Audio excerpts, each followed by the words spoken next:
عبداللہ بن ابی قتادہ نے بیان کیا کہ میرے والد صلح حدیبیہ کے موقع پر دشمنوں کا پتہ لگانے نکلے۔ پھر ان کے ساتھیوں نے تو احرام باندھ لیا، لیکن خود انہوں نے ابھی نہیں باندھا تھا۔ اصل میں نبی کریم صلی اللہ علیہ وسلم کو کسی نے یہ اطلاع دی تھی کہ مقام غیقہ میں دشمن آپ کی طاق میں ہے، اس لیے نبی صلی اللہ علیہ وسلم نے ابو قتادہ اور چند صحابہ رضی اللہ عنہم کو ان کی تلاش میں روانہ کیا۔ میرے والد ابو قتادہ اپنے ساتھیوں کے ساتھ تھے کہ یہ لوگ ایک دوسرے کو دیکھ کر ہنسنے لگے۔ میرے والد نے بیان کیا کہ میں نے جو نظر اٹھائی تو دیکھا کہ ایک جنگلی گدھا سامنے ہے۔ میں اس پر جھپٹا اور نیزے سے اسے ٹھنڈا کر دیا۔ میں نے اپنے ساتھیوں کی مدد چاہی تھی، لیکن انہوں نے انکار کر دیا تھا۔ پھر ہم نے گوشت کھایا۔ اب ہمیں یہ ڈر ہوا کہ کہیں رسول اللہ صلی اللہ علیہ وسلم سے دور نہ رہ جائیں، چنانچہ میں نے آپ صلی اللہ علیہ وسلم کو تلاش کرنا شروع کر دیا۔ کبھی اپنے گھوڑے کو تیز کر دیتا اور کبھی آہستہ۔ آخر رات گئے بنو غفار کے ایک شخص سے ملاقات ہو گئی۔ میں نے پوچھا کہ رسول اللہ صلی اللہ علیہ وسلم کہاں ہیں؟ انہوں نے بتایا کہ جب میں آپ سے جدا ہوا تو آپ مقام تعامن میں تھے اور آپ کا ارادہ تھا کہ مقام سقیہ میں پہنچ کر دوپہر کا آرام کریں گے۔ غرض میں حضرت صلی اللہ علیہ وسلم کی خدمت میں حاضر ہو گیا اور میں نے عرض کی، یا رسول اللہ، آپ کے اصحاب آپ پر سلام اور اللہ کی رحمت بھیجتے ہیں صلی اللہ علیہ وسلم۔ انہیں یہ ڈر ہے کہ کہیں وہ بہت پیچھے نہ رہ جائیں، اس لیے آپ ٹھہر کر ان کا انتظار کریں۔ پھر میں نے کہا، یا رسول اللہ، میں نے ایک جنگلی گدھا شکار کیا تھا اور اس کا کچھ بچا ہوا گوشت اب بھی میرے پاس موجود ہے۔ آپ صلی اللہ علیہ وسلم نے لوگوں سے کھانے کے لیے فرمایا، حالانکہ وہ سب احرام باندھے ہوئے تھے۔ صحیح بخاری حدیث نمبر 1821۔ علی بن مبارک نے بیان کیا، ان سے یحییٰ بن ابی کثیر نے، ان سے عبداللہ بن ابی قتادہ نے کہ ان سے ان کے باپ نے بیان کیا، انہوں نے کہا کہ ہم صلح حدیبیہ کے موقع پر نبی کریم صلی اللہ علیہ وسلم کے ساتھ چلے۔ ان کے ساتھیوں نے تو احرام باندھ لیا تھا، لیکن ان کا بیان تھا کہ میں نے احرام نہیں باندھا تھا۔ ہمیں غیقہ میں دشمن کے موجود ہونے کی اطلاع ملی، اس لیے ہم ان کی تلاش میں نبی کریم صلی اللہ علیہ وسلم کے حکم کے مطابق نکلے۔ پھر میرے ساتھیوں نے گور خر دیکھا اور ایک دوسرے کو دیکھ کر ہنسنے لگے۔ میں نے جو نظر اٹھائی تو اسے دیکھ لیا، گھوڑے پر سوار ہو کر اس پر جھپٹا اور اسے زخمی کر کے ٹھنڈا کر دیا۔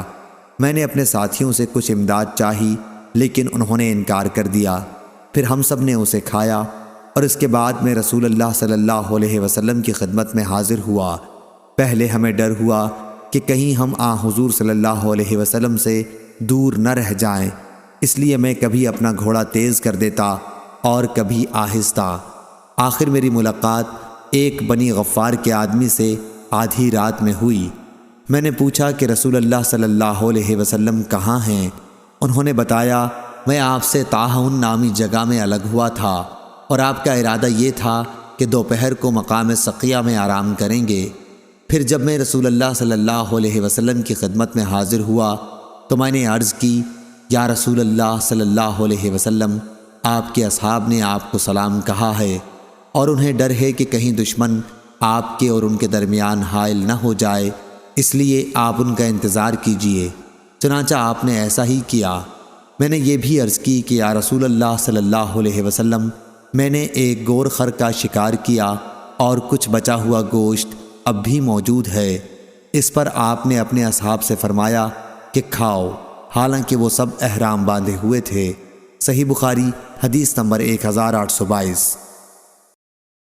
صالح بن کیسان نے بیان کیا، ان سے ابو محمد نے، ان سے ابو قتادہ رضی اللہ عنہ کے غلام نافع نے، انہوں نے ابو قتادہ رضی اللہ عنہ سے سنا، آپ نے فرمایا کہ ہم نبی کریم صلی اللہ علیہ وسلم کے ساتھ مدینے سے 3 منزل دور مقام قاحہ میں تھے۔ دوسری سند امام بخاری نے کہا کہ ہم سے علی بن عبداللہ نے بیان کیا، کہا کہ ہم سے سفیان نے بیان کیا، کہا ہم سے صالح بن کیسان نے بیان کیا، ان سے ابو محمد نے اور ان سے ابو قتادہ رضی اللہ عنہ نے بیان کیا کہ ہم نبی کریم صلی اللہ علیہ وسلم کے ساتھ مقام قاحہ میں تھے۔ بعض تو ہم سے محرم تھے اور بعض غیر محرم۔ میں نے دیکھا کہ میرے ساتھی ایک دوسرے کو کچھ دکھا رہے ہیں۔ میں نے جو نظر اٹھائی تو ایک گور خر سامنے تھا۔ ان کی مراد یہ تھی کہ ان کا کوڑا گر گیا اور اپنے ساتھیوں سے اسے اٹھانے کے لیے انہوں نے کہا، لیکن ساتھیوں نے کہا کہ ہم تمہاری کچھ بھی مدد نہیں کر سکتے کیونکہ ہم محرم ہیں، اس لیے میں نے وہ خود اٹھایا۔ اس کے بعد میں اس گور خر کے نزدیک ایک ٹیلے کے پیچھے سے آیا اور اسے شکار کیا۔ پھر میں اسے اپنے ساتھیوں کے پاس لایا۔ بعض نے تو یہ کہا کہ ہمیں بھی کھا لینا چاہیے، لیکن بعض نے کہا کہ نہ کھانا چاہیے۔ پھر نبی کریم صلی اللہ علیہ وسلم کی خدمت میں آیا۔ آپ صلی اللہ علیہ وسلم ہم سے آگے تھے۔ میں نے آپ سے مسئلہ پوچھا تو آپ صلی اللہ علیہ وسلم نے بتایا کہ کھا لو، یہ حلال ہے۔ ہم سے عمرو بن دینار نے کہا کہ صالح بن کیسان کی خدمت میں حاضر ہو کر اس حدیث اور اس کے علاوہ کے متعلق پوچھ سکتے، اور وہ ہمارے پاس یہاں آئے تھے۔ صحیح بخاری حدیث نمبر 1823۔ عبداللہ بن ابی قتادہ رضی اللہ عنہ نے خبر دی اور انہیں ان کے والد ابو قتادہ نے خبر دی کہ رسول اللہ صلی اللہ علیہ وسلم حج کا ارادہ کر کے نکلے۔ صحابہ بھی آپ کے ساتھ تھے۔ آپ نے صحابہ کی ایک جماعت کو، جس میں ابو قتادہ رضی اللہ عنہ بھی تھے، یہ ہدایت دے کر راستے سے واپس بھیجا کہ تم لوگ دریا کے کنارے کنارے ہو کر جاؤ اور دشمن کا پتہ لگاؤ، پھر ہم سے آ ملو۔ چنانچہ یہ جماعت دریا کے کنارے چلی۔ واپسی میں سب نے احرام باندھ لیا تھا، لیکن ابو قتادہ رضی اللہ عنہ نے ابھی احرام نہیں باندھا تھا۔ یہ قافلہ چل رہا تھا کہ کئی گور خر دکھائی دیے۔ ابو قتادہ نے ان پر حملہ کیا اور ایک مادہ کا شکار کر لیا۔ پھر ایک جگہ ٹھہر کر سب نے اس کا گوشت کھایا، اور ساتھ ہی یہ خیال بھی آیا کہ کیا ہم محرم ہونے کے باوجود شکار کا گوشت کھا بھی سکتے ہیں۔ چنانچہ جو کچھ گوشت بچا وہ ہم ساتھ لائے، اور جب رسول اللہ صلی اللہ علیہ وسلم کی خدمت میں پہنچے تو عرض کی، یا رسول اللہ، ہم سب لوگ تو محرم تھے، لیکن ابو قتادہ رضی اللہ عنہ نے احرام نہیں باندھا تھا۔ پھر ہم نے گورخر دیکھے اور ابو قتادہ نے ان پر حملہ کر کے ایک مادہ کا شکار کر لیا۔ اس کے بعد ایک جگہ ہم نے قیام کیا اور اس کا گوشت کھایا۔ پھر خیال آیا کہ کیا ہم محرم ہونے کے باوجود شکار کا گوشت کھا بھی سکتے ہیں، اس لیے جو کچھ گوشت باقی بچا ہے وہ ہم ساتھ لائے ہیں۔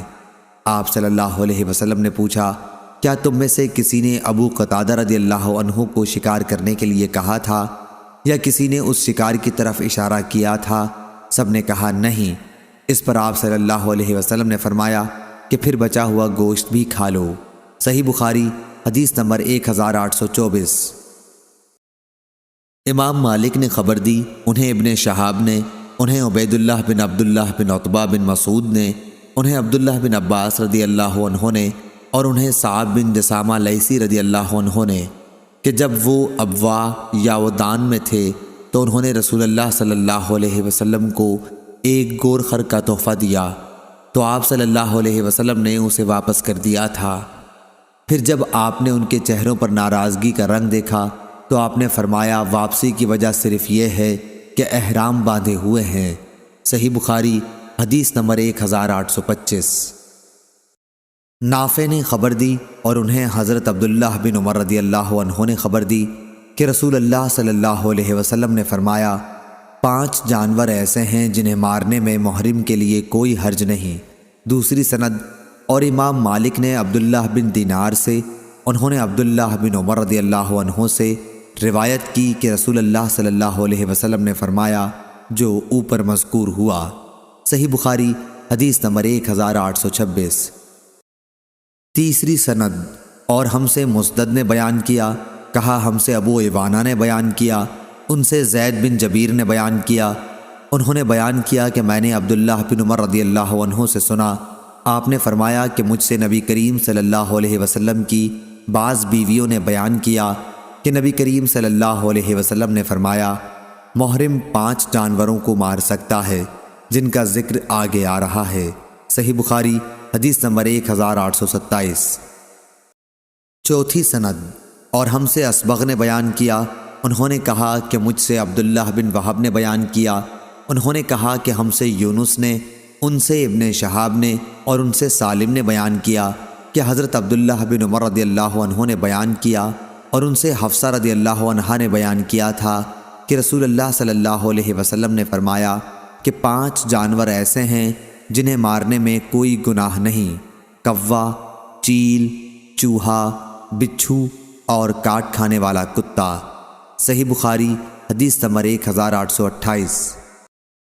عروہ بن زبیر نے خبر دی اور انہیں ام المومنین حضرت عائشہ صدیقہ رضی اللہ عنہا نے خبر دی کہ رسول اللہ صلی اللہ علیہ وسلم نے فرمایا 5 جانور ایسے ہیں جو سب کے سب موذی ہیں اور انہیں حرم میں بھی مارا جا سکتا ہے: کوا، چیل، بچھو، چوہا اور کاٹنے والا کتا۔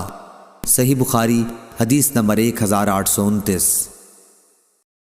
ابراہیم نے اسود سے بیان کیا اور ان سے عبداللہ رضی اللہ عنہ نے بیان کیا کہ ہم نبی کریم صلی اللہ علیہ وسلم کے ساتھ منا کے غار میں تھے کہ آپ صلی اللہ علیہ وسلم پر سورہ والمرسلات نازل ہونی شروع ہوئی۔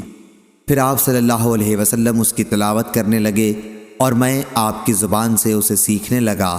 ابھی آپ نے تلاوت ختم بھی نہیں کی تھی کہ ہم پر ایک سانپ گرا۔ نبی کریم صلی اللہ علیہ وسلم نے فرمایا کہ اسے مار ڈالو۔ چنانچہ ہم اس کی طرف لپکے لیکن وہ بھاگ گیا۔ اس پر حضرت صلی اللہ علیہ وسلم نے فرمایا کہ جس طرح تم اس کے شر سے بچ گئے وہ بھی تمہارے شر سے بچ کر چلا گیا۔ حضرت ابو عبداللہ امام بخاری رحمہ اللہ نے کہا کہ اس حدیث سے میرا مقصد صرف یہ ہے کہ منا حرم میں داخل ہے اور صحابہ نے حرم میں سانپ مارنے میں کوئی حرج نہیں سمجھا تھا۔ صحیح بخاری حدیث نمبر 1830۔ امام مالک نے بیان کیا، ان سے ابن شہاب نے، ان سے عروہ بن زبیر نے اور ان سے نبی کریم صلی اللہ علیہ وسلم کی زوجہ مطہرہ حضرت عائشہ رضی اللہ عنہا نے کہ رسول اللہ صلی اللہ علیہ وسلم نے چھپکلی کو موذی کہا تھا، لیکن میں نے آپ صلی اللہ علیہ وسلم سے یہ نہیں سنا کہ آپ صلی اللہ علیہ وسلم نے اسے مارنے کا بھی حکم دیا تھا۔ صحیح بخاری حدیث نمبر 1831۔ لیث بن سعید نے بیان کیا، ان سے سعید بن ابی سعید مقبری نے، ان سے ابو شریح ادوی رضی اللہ عنہ نے کہ جب عمرو بن سعید مکہ پر لشکر کشی کر رہا تھا تو انہوں نے کہا امیر اجازت دے تو میں ایک ایسی حدیث سناؤں جو رسول اللہ صلی اللہ علیہ وسلم نے فتح مکہ کے دوسرے دن ارشاد فرمائی تھی۔ اس حدیث مبارک کو میرے ان کانوں نے سنا اور میرے دل نے پوری طرح اسے یاد کر لیا تھا، اور جب آپ صلی اللہ علیہ وسلم ارشاد فرما رہے تھے تو میری آنکھیں آپ صلی اللہ علیہ وسلم کو دیکھ رہی تھیں۔ آپ نے اللہ کی حمد اور اس کی ثنا بیان کی، پھر فرمایا کہ مکے کی حرمت اللہ نے قائم کی ہے، لوگوں نے نہیں۔ اس لیے کسی ایسے شخص کے لیے جو اللہ اور یوم آخرت پر ایمان رکھتا ہو یہ جائز اور حلال نہیں کہ یہاں خون بہائے اور کوئی یہاں کا ایک درخت بھی کاٹے۔ لیکن اگر کوئی شخص رسول اللہ صلی اللہ علیہ وسلم کے قتال فتح مکہ کے موقع پر سے اس کا جواز نکالے تو اس سے یہ کہہ دو کہ رسول اللہ صلی اللہ علیہ وسلم کو اللہ نے اجازت دی تھی لیکن تمہیں اجازت نہیں ہے، اور مجھے بھی تھوڑی سی دیر کے لیے اجازت ملی تھی، پھر دوبارہ آج اس کی حرمت ایسی ہی قائم ہو گئی جیسے پہلے تھی۔ اور ہاں جو موجود ہیں وہ غائب کو اللہ کا یہ پیغام پہنچا دیں۔ ابو شریح سے کسی نے پوچھا کہ پھر عمرو بن سعید نے یہ حدیث سن کر آپ کو کیا جواب دیا تھا؟ انہوں نے بتایا، عمرو نے کہا ابو شریح میں یہ حدیث تم سے بھی زیادہ جانتا ہوں، مگر حرم کسی مجرم کو پناہ نہیں دیتا، اور نہ خون کر کے اور نہ کسی جرم کر کے بھاگنے والے کو پناہ دیتا ہے۔ امام بخاری نے کہا ہے کہ خربہ سے مراد خربہ بلیہ ہے۔ صحیح بخاری حدیث نمبر 1832۔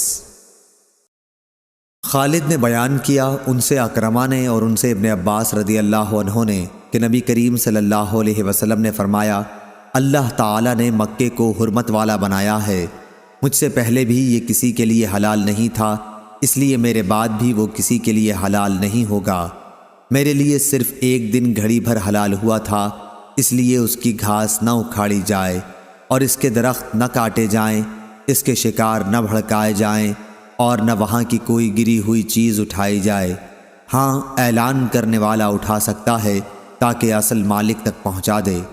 حضرت عباس رضی اللہ عنہ نے کہا یا رسول اللہ صلی اللہ علیہ وسلم، اذخر کی اجازت دیجیے، کیونکہ یہ ہمارے سناروں اور ہمارے قبروں کے لیے کام آتی ہے۔ آپ صلی اللہ علیہ وسلم نے فرمایا کہ اذخر کی اجازت ہے۔ خالد نے روایت کیا کہ اکرمہ رحمہ اللہ نے فرمایا کہ تم جانتے ہو کہ شکار کو نہ بھڑکانے سے کیا مراد ہے؟ اس کا مطلب یہ ہے کہ اگر کہیں کوئی جانور سائے میں بیٹھا ہوا ہے تو اسے سائے سے بھگا کر خود وہاں قیام نہ کرے۔ صحیح بخاری حدیث نمبر 1833۔ جریر نے بیان کیا، ان سے منصور نے، ان سے مجاہد نے، ان سے طاؤس نے اور ان سے ابن عباس رضی اللہ عنہ نے بیان کیا کہ رسول اللہ صلی اللہ علیہ وسلم نے فتح مکہ کے دن فتح مکہ کے دن فرمایا، اب ہجرت فرض نہیں رہی، لیکن اچھی نیت اور جہاد اب بھی باقی ہے، اس لیے جب تمہیں جہاد کے لیے بلایا جائے تو تیار ہو جانا۔ اس شہر مکے کو اللہ تعالیٰ نے اسی دن حرمت عطا کی تھی جس دن اس نے آسمان اور زمین پیدا کیے، اس لیے یہ اللہ کی مقرر کی ہوئی حرمت کی وجہ سے محترم ہے۔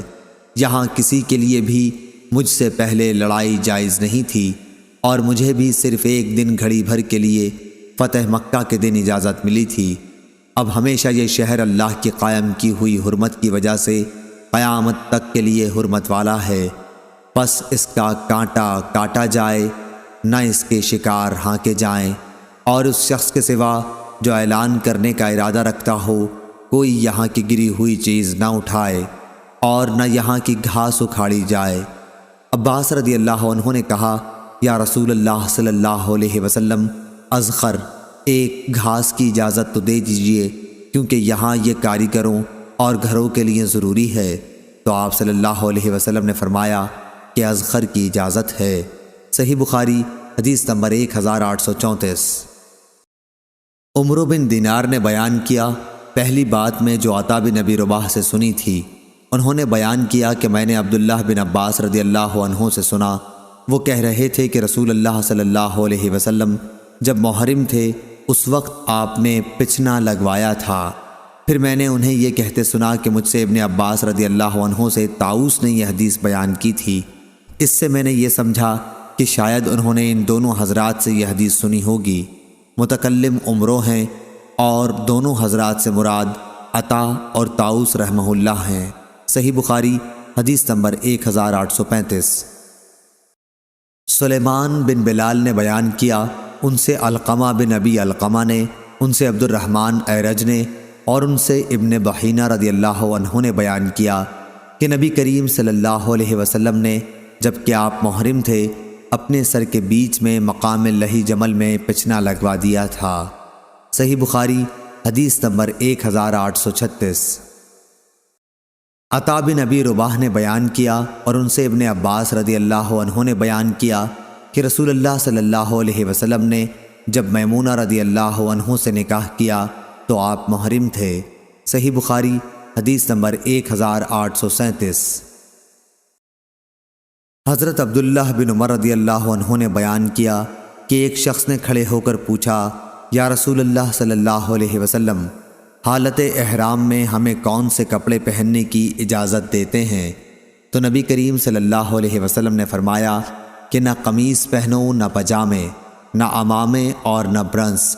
اگر کسی کے پاس جوتے نہ ہوں تو موزوں کو ٹخنوں کے نیچے سے کاٹ کر پہن لے۔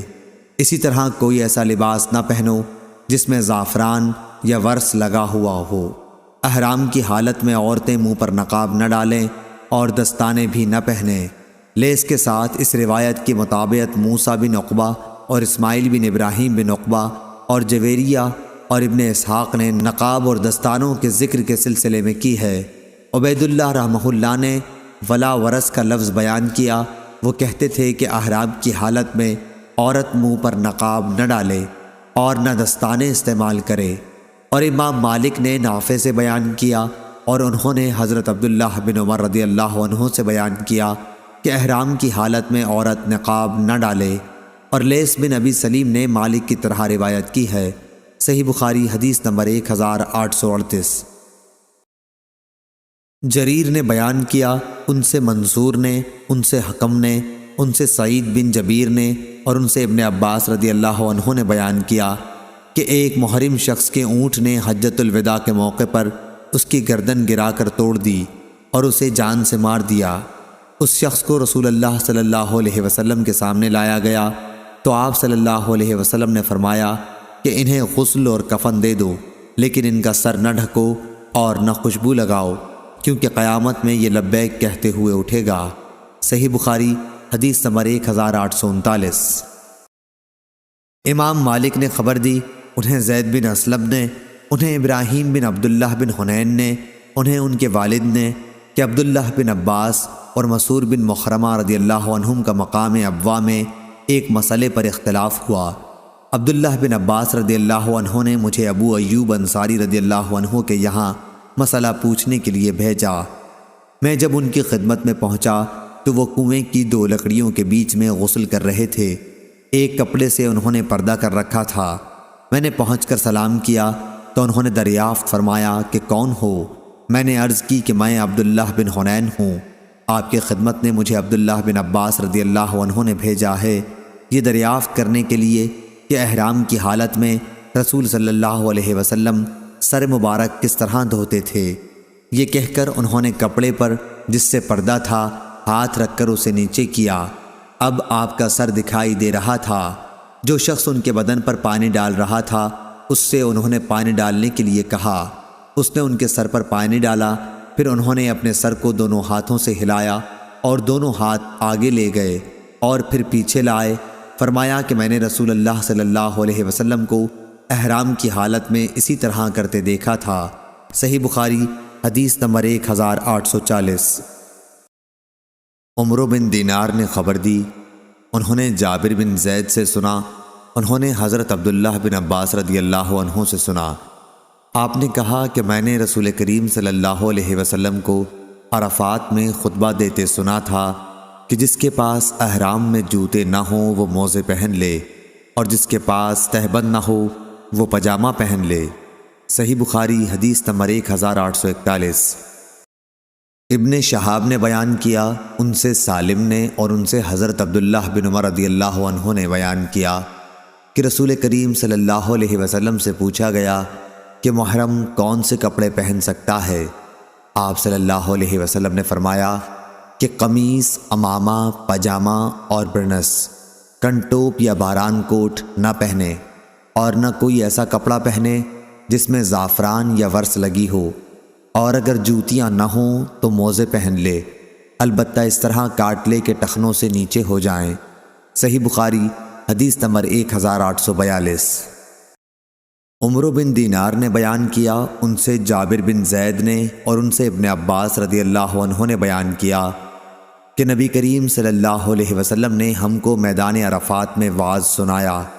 اس میں آپ صلی اللہ علیہ وسلم نے فرمایا کہ اگر کسی کو احرام کے لیے تہبند نہ ملے تو وہ پاجامہ پہن لے، اور اگر کسی کو جوتے نہ ملیں تو وہ موزے پہن لے۔ صحیح بخاری حدیث نمبر 1843۔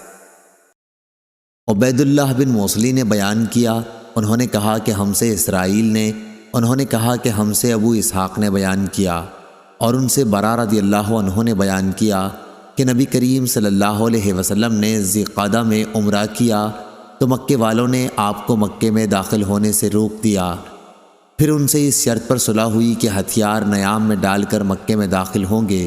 صحیح بخاری حدیث نمبر 1844۔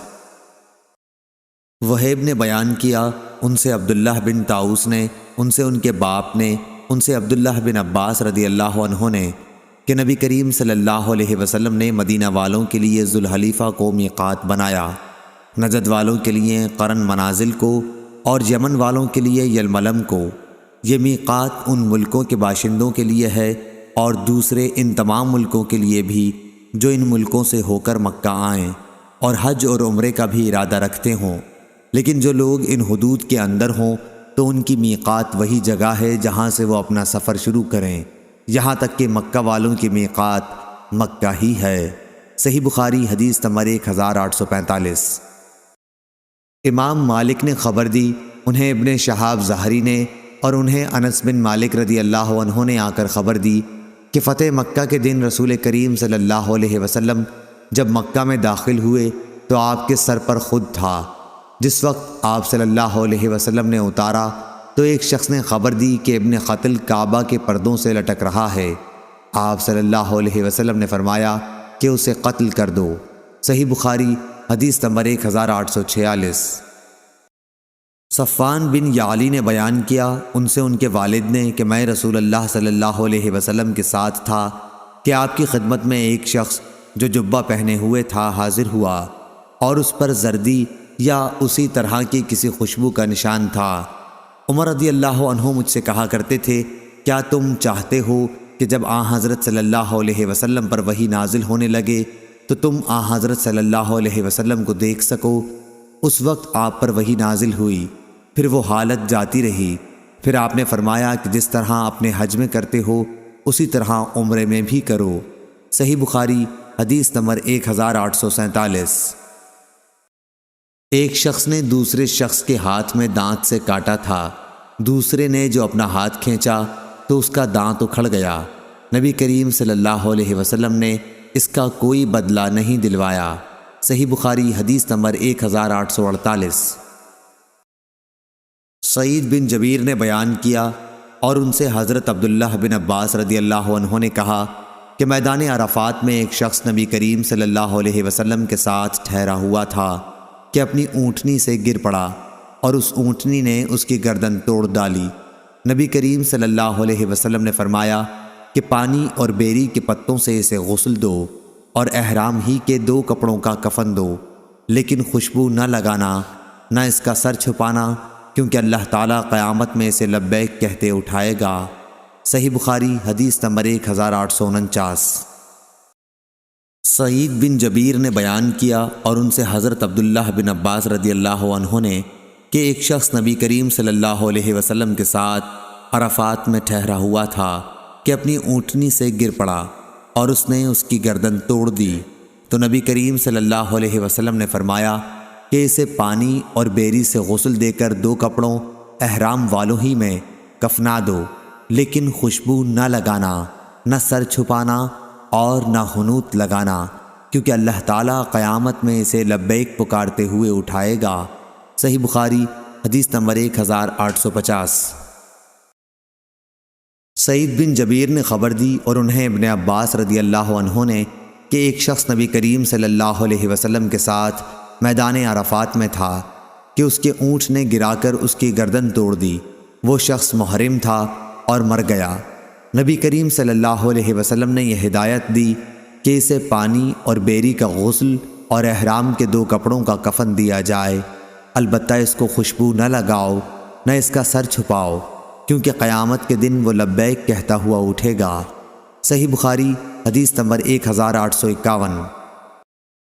ابو ایوانہ وضاح یشکری نے بیان کیا، ان سے ابو بشر جعفر بن عیاس نے، ان سے سعید بن جبیر نے، اور ان سے ابن عباس رضی اللہ عنہ نے، کہ قبیلہ جہینہ کی ایک عورت نبی کریم صلی اللہ علیہ وسلم کی خدمت میں حاضر ہوئی اور کہا، میری والدہ نے حج کی منت مانی تھی، لیکن وہ حج نہ کر سکیں اور ان کا انتقال ہو گیا، تو کیا میں ان کی طرف سے حج کر سکتی ہوں؟ حضرت صلی اللہ علیہ وسلم نے فرمایا کہ ہاں، ان کی طرف سے تو حج کر۔ کیا تمہاری ماں پر قرض ہوتا تو تم اسے ادا نہ کرتیں؟ اللہ تعالیٰ کا قرضہ تو اس کا سب سے زیادہ مستحق ہے کہ اسے پورا کیا جائے، پس اللہ تعالیٰ کا قرض ادا کرنا بہت ضروری ہے۔ صحیح بخاری حدیث نمبر 1852۔ ابو عاصم نے ابن جریج سے بیان کیا، انہوں نے کہا، ان سے ابن شہاب نے، ان سے سلیمان بن یسار نے، ان سے عبداللہ بن عباس رضی اللہ عنہ نے، اور ان سے فضل بن عباس رضی اللہ عنہ نے۔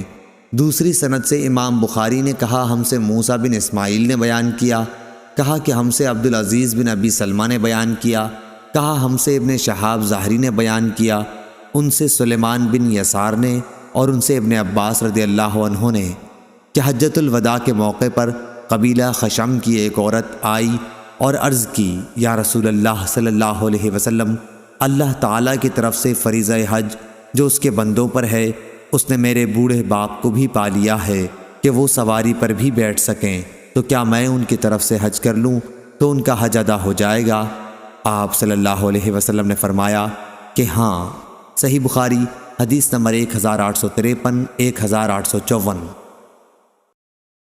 عبداللہ بن عباس رضی اللہ عنہ نے بیان کیا کہ فضل بن عباس رضی اللہ عنہ رسول اللہ صلی اللہ علیہ وسلم کی سواری پر پیچھے بیٹھے ہوئے تھے۔ اتنے میں قبیلہ خشم کی ایک عورت آئی۔ فضل رضی اللہ عنہ اس کو دیکھنے لگے اور وہ فضل رضی اللہ عنہ کو دیکھنے لگی، اس لیے نبی کریم صلی اللہ علیہ وسلم فضل کا چہرہ دوسری طرف پھیرنے لگے۔ اس عورت نے کہا، اللہ کے فریضہ حج نے میرے بوڑھے والد کو اس حالت میں پا لیا ہے کہ وہ سواری پر بیٹھ بھی نہیں سکتے، تو کیا میں ان کی طرف سے حج کر سکتی ہوں؟ آپ صلی اللہ علیہ وسلم نے فرمایا کہ ہاں، یہ حجۃ الوداع کا واقعہ ہے۔ صحیح بخاری حدیث نمبر 1855۔ حماد بن زید نے بیان کیا، ان سے عبید اللہ بن ابی یزید رضی اللہ عنہ نے بیان کیا کہ میں نے ابن عباس رضی اللہ عنہ سے سنا، آپ نے فرمایا کہ نبی کریم صلی اللہ علیہ وسلم نے مجھے مزدلفہ کی رات منا میں سامان کے ساتھ آگے بھیج دیا تھا۔ صحیح بخاری حدیث نمبر 1856۔ شہاب ظاہری نے بیان کیا، ان سے ان کے چچا نے، انہیں عبید اللہ بن عبداللہ بن عتبہ نے، ان سے ابن عباس رضی اللہ عنہ نے کہا، میں اپنی ایک گدھی پر سوار ہو کر منا میں آیا۔ اس وقت میں جوانی کے قریب تھا۔ رسول اللہ صلی اللہ علیہ وسلم منا میں کھڑے نماز پڑھا رہے تھے۔ میں پہلی صف کے ایک حصے کے آگے سے ہو کر گزرا، پھر سواری سے نیچے اتر آیا اور اسے چرنے کے لیے چھوڑ دیا۔ پھر رسول اللہ صلی اللہ علیہ وسلم کے پیچھے لوگوں کے ساتھ صف میں شریک ہو گیا۔ یونس نے ابن شہاب کے واسطے سے بیان کیا کہ یہ حجۃ الوداع کے موقع پر منا کا واقعہ ہے۔ صحیح بخاری حدیث نمبر 1857۔ حاتم بن اسماعیل نے بیان کیا، ان سے محمد بن یوسف نے اور ان سے صائب بن یزید رضی اللہ عنہ نے کہ مجھے رسول اللہ صلی اللہ علیہ وسلم کے ساتھ حج کرایا گیا تھا۔ میں اس وقت 7 سال کا تھا۔ صحیح بخاری حدیث نمبر 1858۔ قاسم بن مالک نے خبر دی، انہیں جعید بن عبد الرحمن نے، انہوں نے کہا کہ میں نے عمر بن عبدالعزیز رحمہ اللہ سے سنا، وہ صائب بن یزید رضی اللہ عنہ سے کہہ رہے تھے، صائب رضی اللہ عنہ کو نبی صلی اللہ علیہ وسلم کے سامان کے ساتھ یعنی بال بچوں میں حج کرایا گیا تھا۔ صحیح بخاری حدیث نمبر 1859۔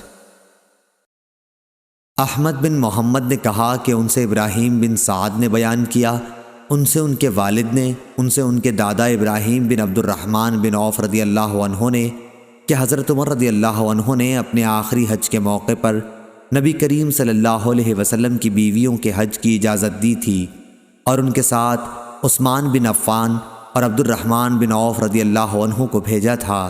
صحیح بخاری حدیث نمبر 1860۔ عائشہ بنت طلحہ نے بیان کیا اور ان سے ام المومنین عائشہ رضی اللہ عنہا نے بیان کیا کہ میں نے پوچھا، یا رسول اللہ صلی اللہ علیہ وسلم، ہم بھی کیوں نہ آپ صلی اللہ علیہ وسلم کے ساتھ جہاد اور غزووں میں جایا کریں؟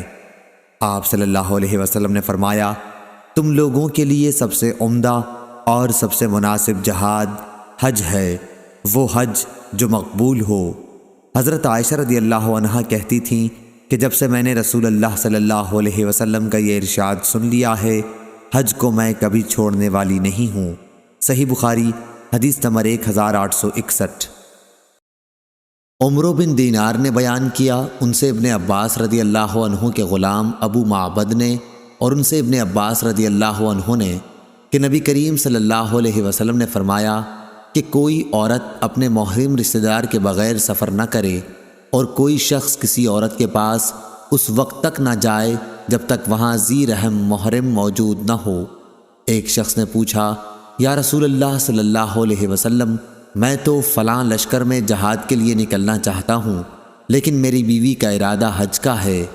آپ صلی اللہ علیہ وسلم نے فرمایا کہ تو اپنی بیوی کے ساتھ حج کو جا۔ صحیح بخاری حدیث نمبر 1862۔ حبیب معلم نے خبر دی، انہیں عطا بن ابی رباح نے اور ان سے ابن عباس رضی اللہ عنہ نے فرمایا کہ جب رسول اللہ صلی اللہ علیہ وسلم حجۃ الوداع سے واپس ہوئے تو آپ صلی اللہ علیہ وسلم نے ام سنان رضی اللہ عنہا انصاریہ عورت سے دریافت فرمایا کہ تو حج کرنے نہیں گئی؟ انہوں نے عرض کی کہ فلاں کے باپ یعنی میرے خاوند کے پاس 2 اونٹ پانی پلانے کے لیے تھے، ایک پر تو وہ خود حج کو چلے گئے اور دوسرا ہماری زمین سیراب کرتا ہے۔ آپ صلی اللہ علیہ وسلم نے اس پر فرمایا کہ رمضان میں عمرہ کرنا میرے ساتھ حج کرنے کے برابر ہے۔ اس روایت کو ابن جریج نے عطا سے سنا، کہا انہوں نے ابن عباس رضی اللہ عنہ سے سنا، انہوں نے نبی کریم صلی اللہ علیہ وسلم سے، اور عبید اللہ عبد الکریم سے روایت کیا، ان سے عطا نے، ان سے جابر رضی اللہ عنہ نے، اور ان سے نبی کریم صلی اللہ علیہ وسلم نے۔ صحیح بخاری حدیث نمبر 1863۔ سلیمان بن حرب نے بیان کیا، کہا کہ ہم سے شعبہ نے، ان سے عبد الملک بن عمیر نے، ان سے زیاد کے غلام قضا نے، انہوں نے بیان کیا کہ میں نے ابو سعید خدری رضی اللہ عنہ سے سنا، جنہوں نے نبی کریم صلی اللہ علیہ وسلم کے ساتھ 12 جہاد کیے تھے۔ وہ کہتے تھے کہ میں نے 4 باتیں نبی کریم صلی اللہ علیہ وسلم سے سنی تھیں، یا یہ کہ وہ یہ 4 باتیں نبی کریم صلی اللہ علیہ وسلم سے نقل کرتے اور کہتے تھے کہ یہ باتیں مجھے انتہائی پسند ہیں، یہ کہ کوئی عورت 2 دن کا سفر اس وقت تک نہ کرے جب تک اس کے ساتھ اس کا شوہر یا کوئی ذو رحم محرم نہ ہو، اور عید الاضحیٰ کے روزے رکھے جائیں، نہ عصر کی نماز کے بعد غروب ہونے سے پہلے اور نہ صبح کی نماز کے بعد سورج نکلنے سے پہلے کوئی نماز پڑھی جائے، اور نہ 3 مساجد کے سوا کسی کے لیے کجاوے باندھے جائیں، مسجد حرام، میری مسجد اور مسجد اقصیٰ۔ صحیح بخاری حدیث نمبر 1864۔ مروان فزاری نے خبر دی، انہیں حمید طویل نے، انہوں نے بیان کیا کہ مجھ سے ثابت نے بیان کیا، اور ان سے انس رضی اللہ عنہ نے، کہ نبی کریم صلی اللہ علیہ وسلم نے ایک بوڑھے شخص کو دیکھا جو اپنے 2 بیٹوں کا سہارا لیے چل رہا ہے۔ آپ صلی اللہ علیہ وسلم نے پوچھا، ان صاحب کا کیا حال ہے؟ لوگوں نے بتایا کہ انہوں نے کعبے کو پیدل چلنے کی منت مانی ہے۔ آپ صلی اللہ علیہ وسلم نے فرمایا کہ اللہ تعالیٰ اس سے بے نیاز ہے کہ یہ اپنے کو تکلیف میں ڈالیں۔ پھر آپ نے انہیں سوار ہونے کا حکم دیا۔ صحیح بخاری حدیث نمبر 1865۔ عقبہ بن عامر رضی اللہ عنہ نے بیان کیا، میری بہن نے منت مانی تھی کہ بیت اللہ تک وہ پیدل جائیں گی۔ پھر انہوں نے مجھ سے کہا کہ تم اس کے متعلق رسول اللہ صلی اللہ علیہ وسلم سے بھی پوچھ لو۔ چنانچہ میں نے آپ صلی اللہ علیہ وسلم سے پوچھا تو آپ صلی اللہ علیہ وسلم نے فرمایا کہ وہ پیدل چلیں اور سوار بھی ہو جائیں۔ یزید نے کہا، ابو الخیر ہمیشہ عقبہ رضی اللہ عنہ کے ساتھ رہتے تھے۔ صحیح بخاری حدیث نمبر 1866۔